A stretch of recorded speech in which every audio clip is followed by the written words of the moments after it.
Wang is introducing the internet to people who do not exist. The Uber developer created thispersondoesnotexist.com, a website which displays an image of a human face generated by artificial intelligence. The incredible lifelike images are created every 2 seconds by the algorithm. So when the site is reloaded, visitors are greeted by the image of another person who does not exist. The project originally came from a conversation between Wang and a Google deep learning research scientist named Ian Goodfellow. The website uses generative adversarial networks, or GANs, to create the lifelike images.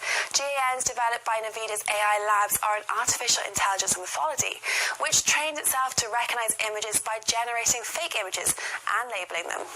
Almost like training an artist by making them a counterfeiter first. The end results are incredibly detailed data sets, or in this case, images of faces. The neural networks created by original images by drawings of a selection known of characteristics, which it knows to be human. The AI can also generate images of cars, cats, and even bedrooms. Online, ABC's Adrian Bankert leads us off from Jersey City. Tonight we have chilling surveillance video that captures the horror at that kosher market in New Jersey in what police say was a targeted attack.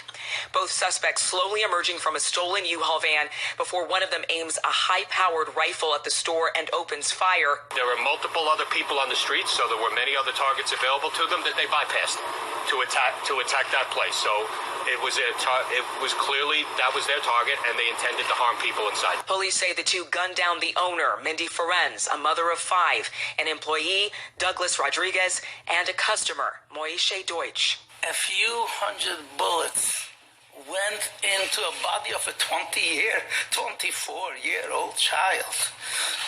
How can we, as a community, as people, bear that? One person in the market was injured but survived the hail of bullets that terrorized Jersey City for hours yesterday. The suspects killed in the gun battle identified tonight as 50-year-old Francine Graham and 47-year-old David Anderson. Sources tell ABC News that Anderson recently made anti-Semitic posts online.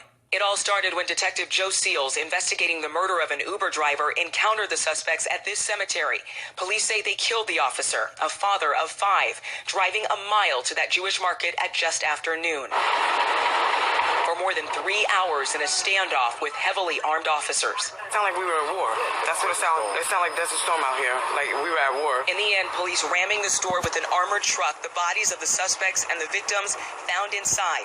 Authorities did recover a pipe bomb and religious writings from that stolen U-Haul. The suspects, believed to be members of the Black Israelites, considered by the FBI to be a domestic terror group known for anti-Jewish and anti-police views. There is no question that this is a hate crime. Police now pointing to the bravery of the officers who contained the violence, including 2 patrolmen first at the scene and wounded. Yesterday could have been far deadlier. And the reason it was not is due to the heroism of the men and women of the Jersey City Police Department. And Adrian Bankert back with us again tonight from outside that market. And Adrian, I know you're learning more about the suspects tonight.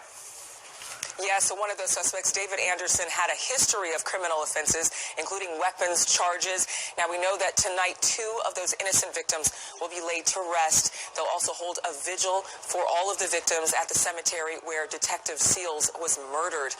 Meanwhile, the kosher market behind us here, the scene of those merciless killings, boarded up. David. Adrian Bankert leading us off tonight. Adrian, Be human.